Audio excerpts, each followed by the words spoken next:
Hello students, कैसे हैं आप सब। मैं कविता आईसीटी वर्चुअल क्लासेस में आपका स्वागत करती हूं और उम्मीद करती हूं आप सभी अच्छे होंगे और स्वस्थ होंगे। तो क्लास हम कंटिन्यू करेंगे चैप्टर नंबर 9, जिसमें आपने देखा था कि जो फूड प्रोडक्ट होते हैं उनकी जो प्रोडक्शन होती है आप उसे कैसे इन्हांस कर सकते हैं। तो प्रीवियस लेक्चर में आपने पढ़ा था प्लांट ब्रीडिंग के बारे में, यानी जो प्लांट होता है प्लांट में कैसे ब्रीडिंग कराते हैं, कैसे उसमें सेलेक्टिव मेटिंग कराई जाती है। और आपने देखा था कि जो प्लांट ब्रीडिंग के जो ऑब्जेक्टिव्स होते हैं यानी उद्देश्य क्या हैं इसके, और इसमें कौन कौन सी जो विधियां होती हैं यानी कि जो इसके स्टेप्स होते हैं इसके बारे में भी आपने कल पढ़ा था। तो आज हम एक नया टॉपिक स्टार्ट करेंगे, उससे पहले हम एक क्विक रिवीजन करेंगे। तो आइए चलते हैं स्मार्ट बोर्ड की तरफ। तो क्लास कल आपने बात की थी प्लांट ब्रीडिंग के बारे में। तो प्लांट ब्रीडिंग में हमने क्या देखा था, ब्रीडिंग क्या होती है। ब्रीडिंग हमने पढ़ा था कि जो सेलेक्टिव मेटिंग होती है, यानी कि आप सिलेक्शन कर रहे हो कि किस किस प्लांट के बीच में मेटिंग करानी है। तो प्लांट ब्रीडिंग में आपने क्या पढ़ा, आपने पढ़ा plant breeding is a purposeful manipulation of qualities in plant to create new variety with a set of desired characteristics. यानी कि इसमें इसका क्या मतलब है, आपने क्या किया, प्लांट ब्रीडिंग कराई, सेलेक्टिव मेटिंग कराई। तो आपने क्या किया, प्लांट को सिलेक्ट किया कि किस प्लांट से ब्रीडिंग करानी है। तो आपने किस बेसिस पे देखा, आपने डिजायर्ड कैरेक्टर के बेसिस पे देखा, यानी आपने देखा कि उनके गुणों के आधार पर आपने प्लांट को चूज किया। तो प्लांट जो गुण थे वो उनमें से हमने मेनली क्या देखा था, क्वालिटेटिव और क्वांटिटेटिव गुणों को हमने देखा था। यानी कि उसमें क्या हो, हाई क्वालिटी हो। हाई क्वालिटी में जैसे कि हमने क्या देखा था, वो डिजीज रेजिस्टेंस हो। डिजीज रेजिस्टेंस मतलब कि उनमें रोग प्रतिरोधक क्षमता हो, यानी कि वो जल्दी से उनमें जो रोग हैं वो रोग ना लगे। सेकंड आपने क्या देखा था कि हाई प्रोडक्शन हो, यानी कि जो क्वांटिटी है, जो मात्रा है उसमें बढ़े। क्योंकि हमने क्या देखना है इस चैप्टर में कि जो फूड जो प्रोडक्ट होते हैं, जो भी खाद्य सामग्री होती है, उसके प्रोडक्शन को कैसे इन्हांस करें आप, उनके जो उत्पादन होता है उसे कैसे इन्हांस किया जाता है।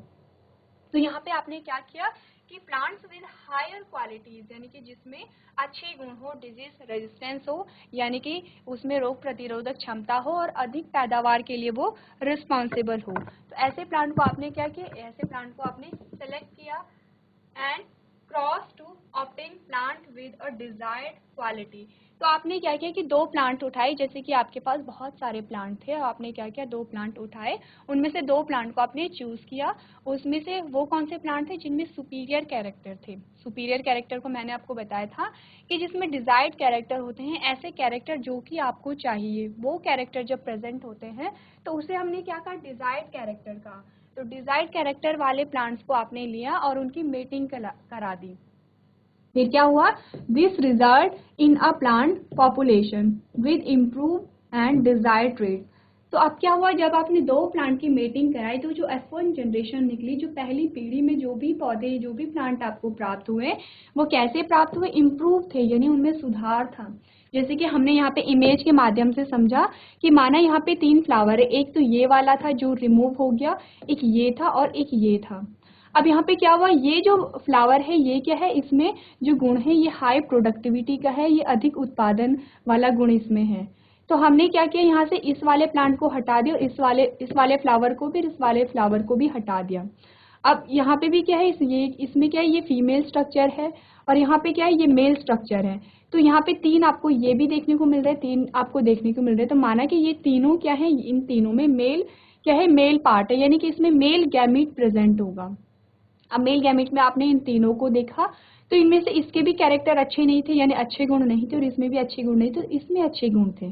अब अच्छे गुण क्या हो सकते हैं, हो सकता है कि इसमें रोग प्रतिरोधक क्षमता क्या हो, अधिक हो, या फिर इसमें जो पैदावार की जो क्षमता है वो अधिक हो। अब आपने किसे चूज किया, आपने एक इसे चूज किया जो फीमेल जिसमें गैमेट था, और आपने एक इसे चूज किया जिसमें मेल गैमेट था। अब आपने क्या किया, इन दोनों की मेटिंग करा दी, यानी यहाँ से जो मेल और फीमेल गैमेट को आपने फ्यूज करा दिया। तो फ्यूज कराए तो जब एक नया प्लांट आपको मिलेगा, वो क्या होगा, उसमें दोनों ही कैरेक्टर प्रेजेंट होंगे, यानी इस वाले के भी कैरेक्टर प्रेजेंट होंगे, इस वाले कैरेक्टर के भी प्रेजेंट होंगे। तो वो कैसी वैरायटी आपके पास आई, इम्प्रूव वैरायटी आपके पास आई और डिजायर्ड कैरेक्टर आ गए।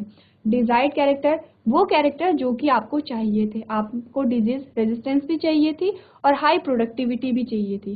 तो यहाँ पे क्या हो रहा है, यहाँ पे हो रहा है सेलेक्टिव मेटिंग, या फिर आप सेलेक्टिव ब्रीडिंग करा रहे हो। तो इसी को हम क्या कहते हैं, इसी को हम कहते हैं प्लांट ब्रीडिंग। सेम यही चीज आपने एनिमल में भी पढ़ी थी कि एनिमल को आप क्या करते हैं, एनिमल को उनके गुणधर्मों के बेसिस पे आपने क्या किया, सेलेक्ट किया। जब आपने उन्हें उनके गुणधर्मों के आधार पर सेलेक्ट किया तो उनकी मीटिंग कराई, और जो आपको नई वैरायटी आपको देखने को मिली थी वो इम्प्रूव वैरायटी थी। तो इसके बाद नेक्स्ट जो हमारे पास आया था वो आया था प्लांट ब्रीडिंग के क्या ऑब्जेक्टिव्स हैं या फिर क्या उद्देश्य हैं, क्यों हम प्लांट ब्रीडिंग को कराते हैं। तो सबसे पहले हमारे पास क्या आया था, तो इंक्रीज द क्रॉप यील्ड, यानी कि क्रॉप के प्रोडक्शन को इंक्रीज करने के लिए जो क्रॉप होती हैं, जो फसलें होती हैं, उनके जो उनका जो उत्पादन होता है उसे बढ़ाने के लिए क्या करते हैं, यहाँ पे प्लांट ब्रीडिंग कराई जाती है। नेक्स्ट आपने देखा to raise plants with desired characteristics. Desired characteristics कौन से थे, जो कि हमें चाहिए थे, जिससे कि हमारा फायदा हो रहा है। तो हमने क्या किया कि उन्हीं कैरेक्टर को के बीच में मीटिंग करा दी जो हमें चाहिए थी, क्योंकि क्या होता है जब भी आप मेल गैमेट को लेते हो, फीमेल गैमेट के लेते हो, और जब भी उनका फ्यूजन होता है और उससे नए प्लांट का जब फॉर्मेशन होता है तो उस प्लांट में दोनों ही प्लांट के कैरेक्टरिस्टिक्स होते हैं। यानी कि आपने क्या किया, जो जो कैरेक्टर आपको चाहिए थे वो उस कैरेक्टर वाले पौधे की आपने दूसरे उस पौधे से मेटिंग करा दी, चीज जो कि आपको चाहिए थी। यानी आपने कैरेक्टर के बेसिस पे चूज किया और उनकी मेटिंग करा दी। जब आपको एक नया पौधा मिला तो आपको दोनों ही गुण एक ही पौधे में मिल गए। तो इससे क्या हुआ, डिजायर्ड कैरेक्टर जो आपको चाहिए थे वो आ गए। नेक्स्ट आपने देखा टू डेवलप डिजीज रेजिस्टेंस। अब डिजीज रेजिस्टेंस कैसे हुआ कि हमने एग्जांपल लिया था कि माना ए और बी यहाँ पे दो पौधे हैं। ए क्या है, एक में पैदावार अच्छी है, और बी क्या है, बी की रोग प्रतिरोधक क्षमता कहें या फिर वो क्या है, डिजीज रेजिस्टेंस है, यानी कि वहाँ उसमें क्या होती है, बीमारियां जल्दी से नहीं लगती हैं। तो हमने क्या किया, ए और बी की मीटिंग करा दी। जब एक प्लांट हमारे पास सी आया तो सी कैसा था, सी की पैदावार भी अच्छी थी और वो क्या था, डिजीज रेजिस्टेंस भी हमारे पास आया। नेक्स्ट आप देखेंगे to develop plants that can tolerate extreme environmental stress. अब इन्वायरमेंटल स्ट्रेस क्या होता है, जब भी जो इन्वायरमेंट में जो चेंजेस होते हैं, जब भी क्लाइमेट चेंज होता है, जैसे कि अगर जो गर्मियों के टाइम पे आप देखेंगे बहुत ज़्यादा जब गर्मियाँ बढ़ जाती है, यानी बहुत ज़्यादा टेम्परेचर इंक्रीज हो जाता है, तो ऐसे में क्या होता है कि कुछ जो प्लांट्स होते हैं वो सर्वाइव नहीं कर पाते हैं, कुछ प्लांट होते हैं वो सर्वाइव कर सकते हैं। ऐसे ही क्या होता है कि जैसे एक्सट्रीम ठंड हो गई है, यानी बहुत लो टेम्परेचर हो गया, तो ऐसे में क्या होगा कि वहाँ पे भी कुछ प्लांट सर्वाइव कर सकते हैं, कुछ प्लांट सर्वाइव नहीं कर सकते हैं। तो हमें क्या करना है, हमें ऐसे प्लांट डेवलप कराने हैं जो एक्सट्रीम कंडीशन में, यानी जो इन्वायरमेंटल जो स्ट्रेस होता है, जब जो इन्वायरमेंटल जो चेंजेस आते हैं वहाँ पे उन चेंजेस को सहन करने की क्षमता हो प्लांट में। तो हम ऐसे ही प्लांट की मीटिंग कराएंगे जो क्या है, जो पर्यावरण के अनुकूल खुद को अडॉप्ट कर सके, यानी पर्यावरण के अनुसार ही खुद को ढाल सके। अब जब ऐसे प्लांट की आपने मीटिंग कराई तो आपके पास क्या आया, एक नई वैरायटी आई जो कि जो भी इन्वायरमेंट में चेंजेस हो रहे हैं उसे टॉलरेट कर पा रहा था। तो ये आपने क्या पढ़ा, आपने पढ़ा कि प्लांट ब्रीडिंग क्या होती है और प्लांट ब्रीडिंग के ऑब्जेक्टिव्स क्या है, यानी कि उद्देश्य क्या है। नेक्स्ट जो आपके पास है steps in breeding of a crop, यानी कि अब अभी तक आपने पढ़ा कि ब्रीडिंग क्या होती है और ब्रीडिंग को क्यों कराया जाता है। तो अब आप देखेंगे कि जो ब्रीडिंग होती है प्लांट ब्रीडिंग, उसके क्या क्या स्टेप्स होते हैं।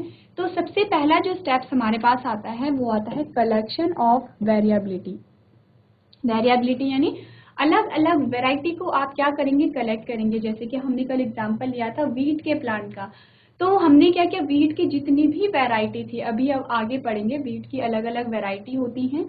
आपने देखा होगा कि आप दानों से ही पहचान सकते हैं, कोई जो वीट के जो दाने होते हैं वो बहुत मोटे होते हैं, कोई पतले होते हैं, कोई लंबे होते हैं, कोई छोटे होते हैं। तो ऐसे ही कुछ कलर का होता है, कुछ डार्क कलर के होते हैं, कुछ लाइट कलर के होते हैं। तो ये जो डिफरेंस है ये क्यों है, क्योंकि उनके अलग अलग वैरायटी है। तो हमने क्या किया, सबसे पहले जो जितनी भी वीट की वैरायटी थी, वीट यानी गेहूं की जितनी भी वैरायटी थी, हमने सारी वैरायटी को क्या किया, कलेक्ट किया। यानी कि हमने सारे जीन, सारे एलील को कलेक्ट किया, और प्लस हमने क्या किया था, हमने वाइल्ड वैरायटी को भी कलेक्ट किया था। तो जब भी क्या होता है, जब भी सारे जीन, सारे एलील का जो कलेक्शन होता है तो उसे हमने क्या कहा था, उसे हमने कहा था जर्म प्लास कलेक्शन।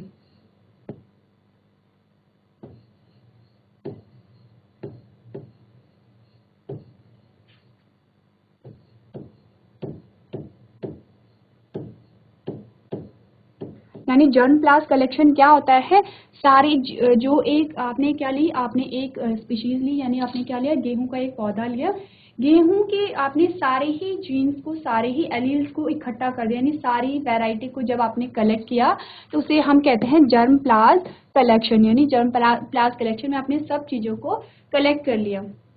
अब आपने क्या किया, आपने क्या, evaluation and selection of parent.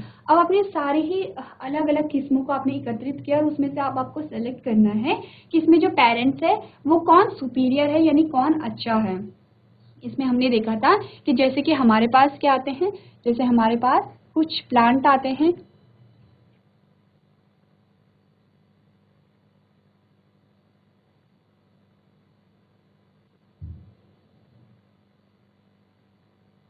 जैसे कि यहाँ पे आपके पास कुछ प्लांट हैं, इन कुछ प्लांट्स की क्या थी, हाइट छोटी थी और कुछ प्लांट की हाइट क्या थी, बड़ी थी। कुछ प्लांट की क्या थी, हाइट बड़ी भी थी और उसमें प्रोडक्टिविटी भी बड़ी थी। तो आपके पास क्या है, अलग अलग वैरायटी आपके पास आ गई। अब आपने क्या करना है, सेलेक्ट करना है। तो आपने क्या देखा कि इसकी हाइट छोटी थी, इसकी हाइट बड़ी थी, बट प्रोडक्टिविटी कम थी। इसमें हाइट भी बड़ी थी, प्रोडक्टिविटी भी बड़ी थी। अब आप एक देखेंगे कि इसमें हाइट भी है और इसमें प्रोडक्टिविटी यानी उत्पादन भी अधिक है, प्लस इसमें क्या है, डिजीज रेजिस्टेंस भी है, यानी यहाँ पे क्या है, ये यहाँ पे जो बीमारियां होती हैं इस प्लांट में कॉज नहीं होती हैं।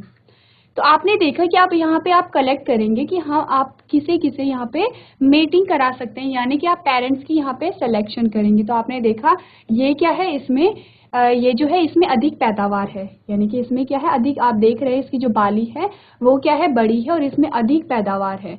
इसमें क्या है, ये लंबा भी है और इसमें डिजीज रेजिस्टेंस भी है, यानी कि इसमें जल्दी से कोई रोग नहीं लगता है। तो आपने इसका सिलेक्शन किया और इसका सिलेक्शन किया। इन दोनों में क्या था, ये छोटा था और ये क्या था, इसमें ये लंबा था, लेकिन इसमें प्रोडक्टिविटी यानी उत्पादन क्या हो रहा था, कम हो रहा था।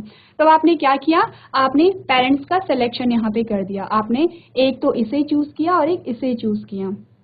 नेक्स्ट आप क्या कराएंगे, cross hybridization among the selected parents. अब इन दोनों की क्या हुई, इन दोनों की मीटिंग हो गई, इन दोनों को क्या हुआ, यहाँ पे हाइब्रिडाइजेशन हो गया, यानी संकरण करा दिया गया, यानी कि एक इसके गैमेट और इसके गैमेट को फ्यूज कराया गया, जिससे कि क्या हुआ, एक नया रिकॉम्बिनेंट हमारे पास आया। तो अब आपने क्या करना है, selection and testing of superior recombinant, यानी कि यहाँ पे बहुत सारे पौधे आए जो क्या थे, यहाँ पे वो पौधे लंबे भी थे, उनमें प्रोडक्टिविटी हाई भी थी और यहाँ पे क्या था, डिजीज रेजिस्टेंस भी थे वो। तो आपने क्या करना है, यहाँ पे और भी बहुत सारे आपको प्लांट्स देखने को मिले F1 जनरेशन यानी पहली पीढ़ी में। तो अब आपने देखा कि इसमें से कौन से जो रिकॉम्बिनेंट हैं, जो कि नया जो पौधा बना है उसमें से सुपीरियर कौन है, यानी कि किसमें ज़्यादा अच्छे कैरेक्टर हैं। माने कि इसमें सिर्फ एक ही कैरेक्टर आया, यानी यहाँ पे सिर्फ क्या हो रही है, यहाँ पे प्रोडक्टिविटी हो रही है पर डिजीज रेजिस्टेंस नहीं है। यहाँ पे क्या हुआ, प्रोडक्टिविटी भी ज़्यादा है और डिजीज रेजिस्टेंस भी ये है। तो आप किसे सेलेक्ट करेंगे, आप इसे सेलेक्ट करेंगे। तो आपने फिर क्या किया, उसे सेलेक्ट किया। लास्ट में आप क्या करेंगे, testing and release and commercialisation of a new cultivators, यानी अब आपने क्या किया, अब जब आपको एक अच्छी वैरायटी मिल गई तो आपने अच्छी वैरायटी को आप क्या किया, अब उसे यूज़ किया। या तो आप उसे बेच देंगे, सेल करेंगे, या आप अपने यूज़ में करेंगे और आगे भी क्या करेंगे, इसी वैरायटी को बोएंगे। क्यों, क्योंकि इसमें जो कैरेक्टर थे वो सारे ही कैरेक्टर शामिल थे जो कि आपको चाहिए थे।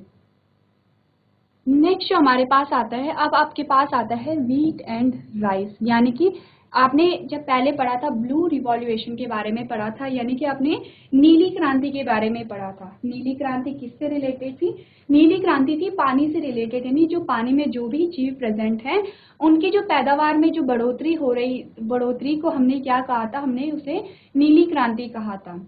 अब आपके पास क्या है, अब आपके पास आई ग्रीन रिवॉल्यूशन यानी कि हरित क्रांति। तो हरित क्रांति किससे रिलेटेड है, हरित क्रांति है फसलों से रिलेटेड, यानी जो फसलें होती हैं, फसलों के उत्पादन में जो बढ़ोतरी हुई, उसके जो प्रोडक्शन था उसमें जो इन्हांसमेंट हुआ, उसे हमने क्या कहा, उसे हमने कहा हरित क्रांति। तो हरित क्रांति में सबसे पहले आप पढ़ेंगे वीट और राइस के बारे में। तो आप पढ़ेंगे during the period 1960 to 2000 wheat production increased from 11 million tons to 75 million tons। यानी कि ये क्या बता रहा है कि जो 1960 का जो टाइम था और 1960 के बीच से 2000 के बीच का जो टाइम था, वहां से जो गेहूं की पैदावार थी, गेहूं का जो प्रोडक्शन था, वो 11 मिलियन से लेके 75 मिलियन तक यहाँ पे इंक्रीज हुआ। तो आप देखेंगे जो 1960 का टाइम था, तो ये कब का टाइम है, यानी कि जब हम आज़ाद हुए थे उससे कुछ टाइम बाद का ही टाइम है। तो यहाँ पे जब हम आज़ाद हुए थे तो हमारे पास जो फूड सोर्सेज थे, यानी भोजन का जो स्रोत था वो अच्छे नहीं थे। तो हम क्या करते थे, हम बाहर के जो देश थे वहाँ से हम जो खाद्य सामग्री हैं वो मंगवाते थे। तो धीरे धीरे क्या हुआ, हमारी जो जनसंख्या थी, पॉपुलेशन में इंक्रीमेंट होने लग गया, यानी जो जनसंख्या में तेजी से वृद्धि होने लग गई। तो जब जनसंख्या में वृद्धि होने लग गई तो फूड की डिमांड भी बढ़ गई थी। तो और हमारे पास इतना पैसा नहीं था कि हम बाहर से सारी जो खाद्य सामग्री हैं उसे मंगवा सकें। तो यहाँ पे क्या रास्ता था, यहाँ पे एक ऐसा रास्ता जो प्लांट ब्रीडिंग का एक आया हमारे सामने, जिससे कि जो व्हीट और राइस की जो प्रोडक्टिविटी थी वो बहुत इन्हांस हो गई। तो आपने क्या देखा, 1960 से जो 2000 के बीच में जो व्हीट का यानी गेहूं का जो प्रोडक्शन था वो 11 से 75 मिलियन, यहाँ पे क्या हुआ, 75 मिलियन टन्स का यहाँ पे इंक्रीमेंट हुआ। वहीं जब अगर हम राइस की बात करें तो राइस का जो प्रोडक्शन था वो 35 मिलियन टन से 89.5 मिलियन टन तक इंक्रीज हुआ। तो ये जो आपको डाटा दिख रहा है यहाँ पे क्या है, आपको बहुत ज़्यादा डिफरेंस देखने को मिल रहा है, जहाँ पे जो व्हीट की जो प्रोडक्टिविटी थी वो 11 मिलियन टन से कितने में इंक्रीमेंट हुआ, कितना हुआ, 75 मिलियन टन से यहाँ पे इंक्रीमेंट हुआ। और राइस की जो प्रोडक्टिविटी थी, राइस का जो उत्पादन हुआ उसमें कितनी बढ़ोतरी हुई, 35 मिलियन टन से लेके 89.5 मिलियन टन, इतनी यहाँ पे क्या हुई, बढ़ोतरी हुई। अब ये जो इंक्रीमेंट हुआ प्रोडक्शन में, ये जो इन्हांसमेंट हुआ, ये क्यों हुआ, अब आप देखेंगे, this was due to the development of semi dwarf variety of a wheat and rice. ये जो प्रोडक्टिविटी में जो इन्हांसमेंट हुआ, जो उत्पादन में जो भी बढ़ोतरी हुई, ये क्यों हुई, जो सेमी ड्वार्फ वैरायटी थी उनके डेवलपमेंट से, यानी कि यहाँ पे कुछ नई वैरायटी यहाँ पे आई व्हीट और राइस की, जिनसे क्या हुआ, प्रोडक्शन में इंक्रीमेंट हुआ। यानी जो फसलें आप पहले से बो रहे थे, जो वैरायटी आप पहले से बो रहे थे, उनमें कुछ चेंजेस आए, जिससे कि एक नई वैरायटी आई, सेमी ड्वार्फ वैरायटी, और उससे क्या हुआ, जो प्रोडक्शन था, प्रोडक्शन में बहुत ज़्यादा इन्हांसमेंट हुआ।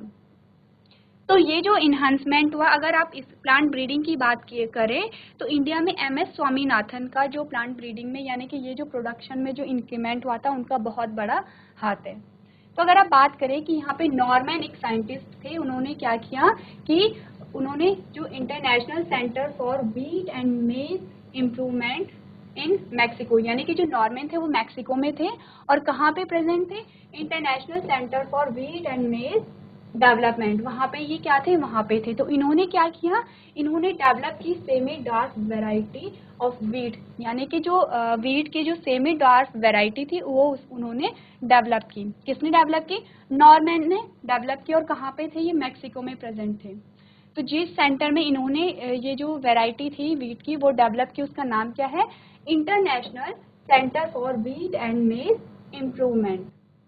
नेक्स्ट आप देखेंगे, इन 1963 several varieties such as Sonalika and Kalyan Sona, which were high yield and disease resistance, were introduced to all over the wheat growing belt of India. यानी कि यहाँ पे 1963 में क्या हुआ, गेहूं की दो वैरायटी हमारे पास नहीं आई। कौन कौन सी आई, सोनालिका आई और कल्याण सोना आई, यानी कि सोनालिका और कल्याण सोना आए। ये जो दो नई वैरायटी थी, ये नई वैरायटी आई हमारे पास, और जहाँ पे भी इंडिया में जहाँ पे भी जो गेहूं उगाए जाते हैं वहाँ पे इनका प्रयोग होने लगा।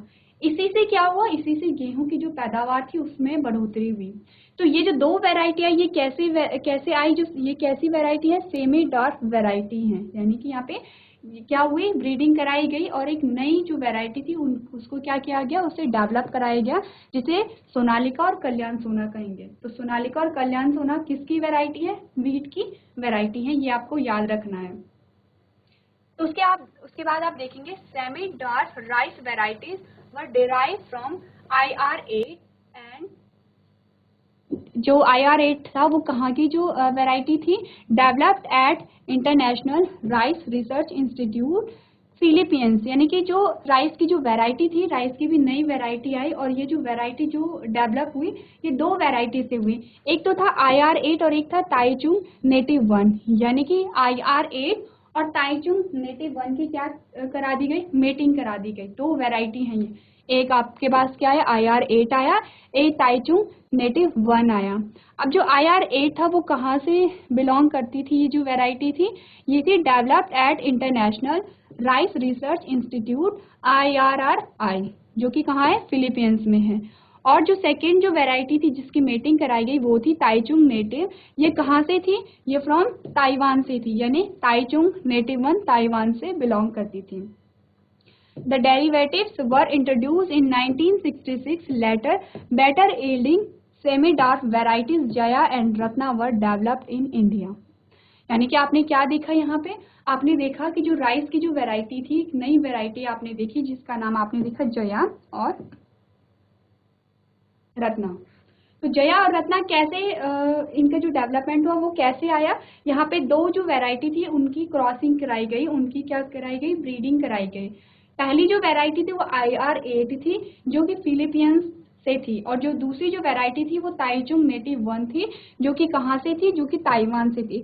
इन दोनों की जब मीटिंग कराई गई तो यहाँ पे एक सेमी ड्वार्फ वैरायटी आई जिसे हम जया और रत्ना कहते हैं। जया और रत्ना कैसी थी, हाई यील्डिंग थी, यानी हाई प्रोडक्टिविटी यहाँ पे इनके पास पाई जाती थी। तो यहाँ पे आपने क्या देखा, आपने देखा कि जो हरित क्रांति है, हरित क्रांति के दौरान क्या हुआ, जो पैदावार थी, जो फसलों की जो प्रोडक्टिविटी थी उसमें क्या हुआ, बहुत इंक्रीमेंट हुआ। इंक्रीमेंट कैसे हुआ कि यहाँ पे आपने देखा कि जो यहाँ पे नॉर्मैन थे, एक साइंटिस्ट थे, उन्होंने एक सेमी डार्क वैरायटी को प्रोड्यूस किया वीट की। तो सेमी डार्क वैरायटी कौन कौन सी थी, सोनालिका और कल्याण सोना, ये है वीट की वैरायटी। और नेक्स्ट आपने देखा जो राइस की जो वैरायटी है वो है जया और रत्ना। जया और रत्ना कैसे हमें प्राप्त हुई है, IR8 और किसकी मीटिंग से, ताइचुंग नेटिव 1 की मीटिंग से हमें क्या मिली है, जया और रत्ना मिली है। ये जो दोनों ही यानी वीट और गेहूं की आपको जितनी भी नई वैरायटी मिली थी ये कैसी थी, ये हाई प्रोडक्टिविटी थी, यानी कि उत्पादन अधिक था और डिजीज रेजिस्टेंस थी। तो इसी वजह से क्या हुआ, जब हाई प्रोडक्टिविटी थी और यहाँ पे ये जल्दी से जो फसलें होती हैं, फसलों में बीमारी नहीं लगती थी, तो फिर क्या हुआ, जो प्रोडक्शन था, प्रोडक्शन में बहुत इन्हांसमेंट हुआ। कितना हुआ, जो गेहूं था, गेहूं 11 मिलियन टन से लेके 75 मिलियन टन तक बढ़ा, और जो राइस थी वो 35 मिलियन टन से लेके 89.5 मिलियन टन तक बढ़ा। तो आपको इसमें क्या याद रखना है, तो सबसे पहले आपने ये याद रखना है कि जो गेहूं और जो राइस है, यानी वीट और राइस की कौन कौन सी वैरायटी थी। तो सबसे पहले जो वीट की जो वैरायटी आपने पढ़ी वह है सोनालिका और कल्याण सोना, और राइस की जो वैरायटी आपने पढ़ी वो है जया और रत्ना। सेकेंड आपने देखना है कि जो वीट की जो वैरायटी थी वो किसने डेवलप कराई, वो नॉर्मैन ने डेवलप की थी, और कहाँ पे की थी, international centre for wheat and मेज इम्प्रूवमेंट इन मैक्सिको, मैक्सिको में ये इसे डेवलप कराया गया था। सेकेंड जो राइस में आपको इम्पॉर्टेंट पॉइंट्स ध्यान रखने हैं वो ये है कि जो राइस की जो वैरायटी है जया और रत्ना, ये कैसे हमें प्राप्त हुई है, IR8 और ताइचुंग नेटिव 1 की मीटिंग से ये जो वैरायटी है ये हमें प्राप्त हुई है। तो ये तो आपने पढ़ा है ग्रीन रिवॉल्यूशन के बारे में, यानी कि हरित क्रांति के बारे में। इसमें से जो इम्पोर्टेंट पॉइंट है ये आप अपनी कॉपी में नोट कर सकते हैं।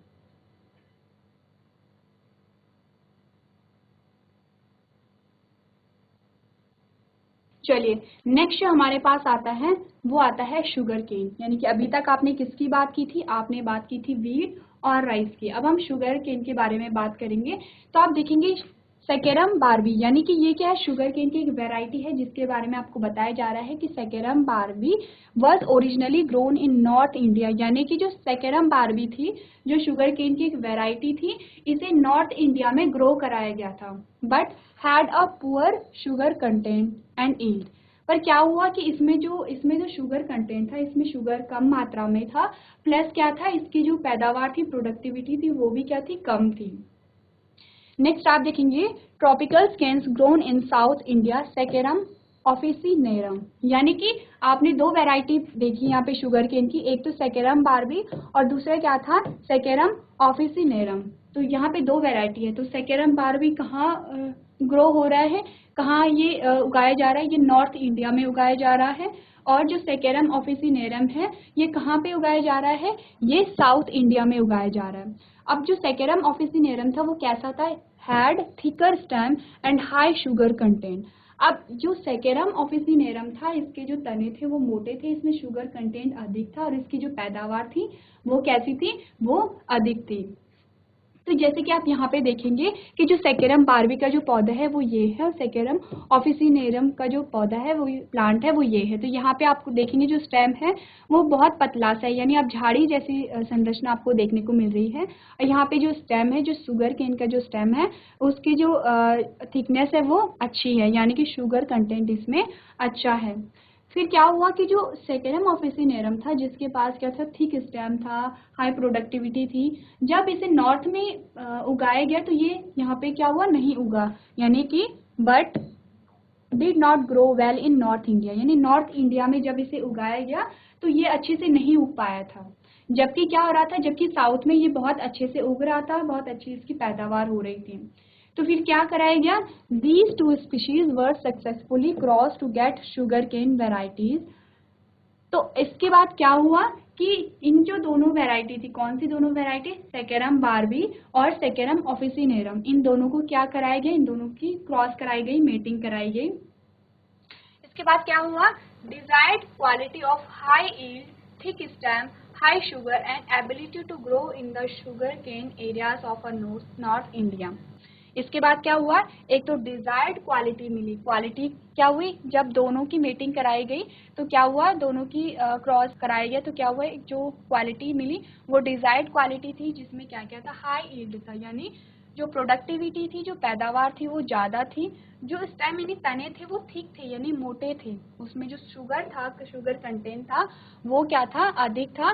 प्लस इसमें सबसे बड़ी बात क्या थी कि ये जो नॉर्थ इंडिया में क्या हो रहा था, नॉर्थ इंडिया में ये ग्रो हो रहा था, यानी कि हमें यही चाहिए था कि ये जो वैरायटी है जो सेकेरम ऑफिसिनेरम है जिसमें जो हाई प्रोडक्टिविटी है, ये कहाँ ग्रो हो, ये नॉर्थ में ग्रो हो। तो ये आप कहाँ पे ग्रो हो रहा है, नॉर्थ में ग्रो हो रहा है। तो आपने क्या पढ़ा, आपने देखा कि शुगर की दो वैरायटी थी, सेकेरम बारबी और सेकेरम ऑफिसिनेरम। सेकेरम बारबी कहाँ पे प्रोड्यूस हो रही थी, सेकेरम बारबी नॉर्थ में प्रोड्यूस हो रही थी, पर इसमें प्रोडक्टिविटी बहुत कम थी। और नेक्स्ट आपने देखा जो सेकेरम ऑफिसिनेरम था ये साउथ में प्रोड्यूस हो रहा था, पर इसमें प्रोडक्टिविटी बहुत अच्छी थी।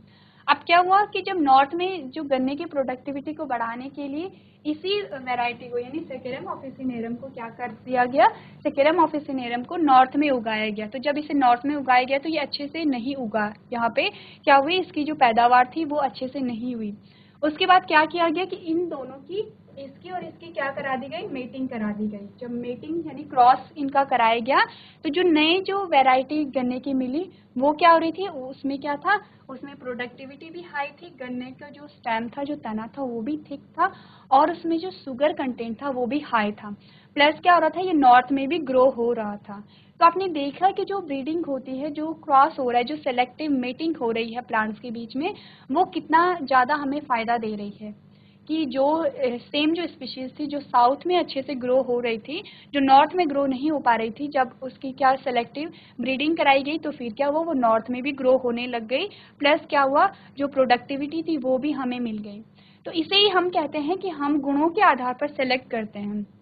तो अब दोनों स्पीशीज़ की अगर हम बात करेंगे तो दोनों स्पीशीज़ में क्या क्या गुण थे। अब अगर आप बात सेकेरम बारबी की करें तो सेकेरम बारबी में क्या कैरेक्टर था कि वो नॉर्थ में इजीली क्या हो रहा था, ग्रो हो रहा था, इजीली उग जा रहा था। और सेकेरम ऑफिसिनेरम में क्या गुण था कि इसमें जो प्रोडक्टिविटी थी वो ज़्यादा थी, यानी पैदावार ज़्यादा थी। अब जब इन दोनों की मीटिंग कराई गई, जो नया जो पौधा हमें मिला शुगर केन का, तो उसमें दोनों ही कैरेक्टर शामिल थे। तो इसीलिए क्या होता है कि इसीलिए जब भी ब्रीडिंग होती है तो सबसे पहले सिलेक्शन ऑफ पेरेंट होता है। तो यहाँ पे क्या हुआ, सिलेक्शन ऑफ पेरेंट हुआ, किसके बेसिस पे, उनके गुण धर्मों के आधार पर क्या हुआ, इनका सिलेक्शन हुआ। इनका सिलेक्शन हुआ तो जो नई जनरेशन आई, जो F1 जनरेशन आई, वो कैसी थी, उसमें दोनों के गुण प्रेजेंट थे। तो इसी प्रकार से जो ब्रीडिंग होती है वो क्या है, वो बहुत बेनिफिशियल है। नेक्स्ट आप मिलेट्स के बारे में पढ़ेंगे तो आप देखेंगे जो हाइब्रिड मेज होते हैं या जो ज्वार होता है या फिर बाजरा होता है, have been successfully developed in India, यानी कि ये क्या होता है, सक्सेसफुली इन्हें इंडिया में डेवलप कराया गया। Hybrid breeding have led to the development of a several high yielding varieties resistance to water stress, यानी कि क्या होता है कि जब जो ब्रीडिंग के थ्रू बहुत सारी वैरायटी को आप प्रोड्यूस कर सकते हो, जिसमें क्या होती है, जिसमें न सिर्फ पैदावार अधिक होती है बल्कि डिजीज रेजिस्टेंस भी होता है। ऐसे भी पौधे आप ग्रो करा सकते हो जो वाटर स्ट्रेस को टॉलरेट कर सके। वाटर स्ट्रेस क्या होता है, जैसे कि पानी की बहुत ज़्यादा कमी हो गई तो फिर क्या होता है, नॉर्मली जो पौधे होते हैं वो मरने लगते हैं, वो डाई होने लगते हैं। तो आप क्या करा सकते हो, उस पौधे की किसी दूसरे ऐसे पौधे से मेटिंग करा सकते हो, ब्रीडिंग करा सकते हो, जो क्या है, जिसे कम पानी की आवश्यकता होती है, जो कम पानी में भी इजीली सरवाइव कर सकता है। तो आपने क्या किया कि जब दोनों की मेटिंग कराई तो आपके पास एक नई वैरायटी आई जो कि क्या थी, जो कम पानी में भी सरवाइव कर जा रही थी। तो आपने देखा कि आप क्या कर सकते हो, आप गुणों के आधार पर क्या करेंगे, सिलेक्शन करेंगे और एक नई वैरायटी प्रोड्यूस करेंगे जो कि इन्वायरमेंट में इजीली अडेप्ट हो जाए या फिर वातावरण में इजीली क्या हो जाए, इजीली अपने आप को जो वातावरण के अनुसार ढाल दे। तो ये आप इसे नोट कर सकते हैं, इंपॉर्टेंट पॉइंट। शुगर केन की जो दोनों वैरायटी के नाम आपको याद रखने, क्योंकि ये आपके बुक में दिए गए हैं। साथ ही आपको जो वीट की जो वैरायटी थी, आपको वीट की वैरायटी के नाम भी याद रखने हैं, राइस की वैरायटी के नाम भी याद रखने हैं। राइस में आपने देखना है कि जो जया रत्ना आपको मिले थे वो किस किस की क्रॉस मेटिंग से मिले थे, क्रॉस ब्रीडिंग से मिले थे। और शुगर केन की जो दोनों वैरायटी है वो भी आपको याद रखनी है, प्लस आपको ये भी याद रखना है कि कौन वैरायटी कहाँ पे उगाई जाती है। तो ये आप अपनी कॉपी में नोट कर सकते हैं।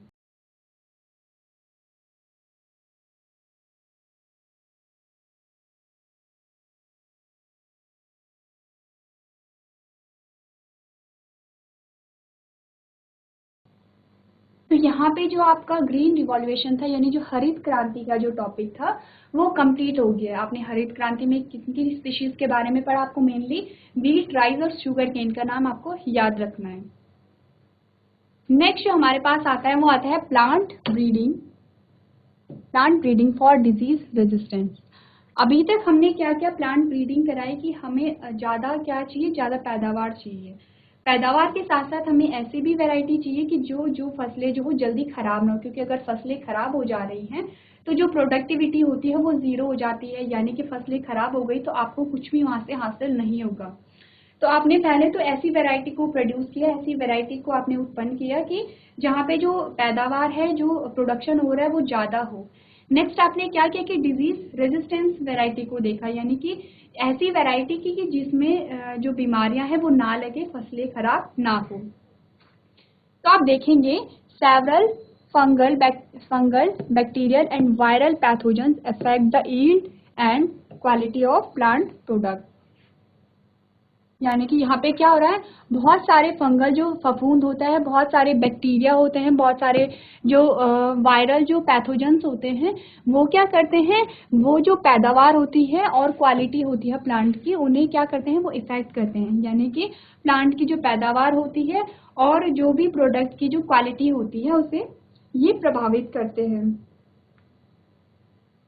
नेक्स्ट आप देखेंगे to minimize this loss disease resistance varieties were developed. यानी कि इस हानि को रोकने के लिए, ये जो हानि हो रही है इस हानि को रोकने के लिए डिजीज रेजिस्टेंस वेराइटी को डेवलप किया जाता है। Breeding is carried out by conventional method और बाय म्यूटेशन ब्रीडिंग। तो यहाँ पे आपने क्या देखा, जो प्लांट ब्रीडिंग, जो यहाँ पे आपने plant breeding for disease resistance आपने देखा, इसके अंतर्गत आपने देखा जो फसलें हो रही हैं उससे बहुत सारी जो फंगस होती हैं, जो बैक्टीरिया यानी जीवाणु और विषाणु जो होते हैं वो प्लांट को इफेक्ट करते हैं और प्लांट के प्रोडक्ट को भी इफेक्ट करते हैं। तो इसी प्रभाव को, इसी इफेक्ट को कम करने के लिए हमने क्या किया, हमने देखा कि जो डिजीज रेजिस्टेंस जो वैरायटी थी आपने उसे प्रोड्यूस किया। तो जब डिजीज रेजिस्टेंस वैरायटी को प्रोड्यूस किया तो फिर उसके 3 मेथड होते हैं। सबसे पहला हाइब्रिडाइजेशन आता है, सेकंड म्यूटेशन आता है और थर्ड आता है ब्रीडिंग विद वाइल्ड वैरायटी। यानी कि 3 ऐसे हमारे पास 3 ऐसे स्टेप्स आते हैं, 3 ऐसी विधियां आती हैं जिनके थ्रू कैसी वैरायटी हमें मिलती है, डिजीज रेजिस्टेंस वैरायटी मिलती है।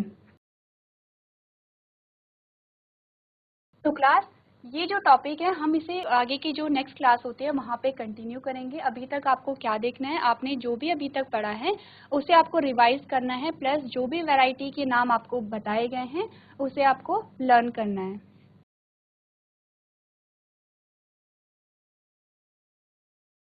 सो क्लास, आज आपने पढ़ा प्लांट ब्रीडिंग के बारे में और हरित क्रांति के बारे में। हरित क्रांति के अंतर्गत आपने देखा जो वीट और राइस की जो प्रोडक्टिविटी थी वो कैसे इन्हांस हुई, कैसे इंक्रीज हुई। साथ ही आपने शुगर केन की जो वैरायटी होती है उनके बारे में भी पढ़ा। तो आई होप मैंने जो भी आपको बताया है आपको समझ में आया होगा। इससे आगे का जो सेशन है हम अगली क्लास में से कंटिन्यू करेंगे। अभी तक क्लास में बने रहने के लिए आपका धन्यवाद।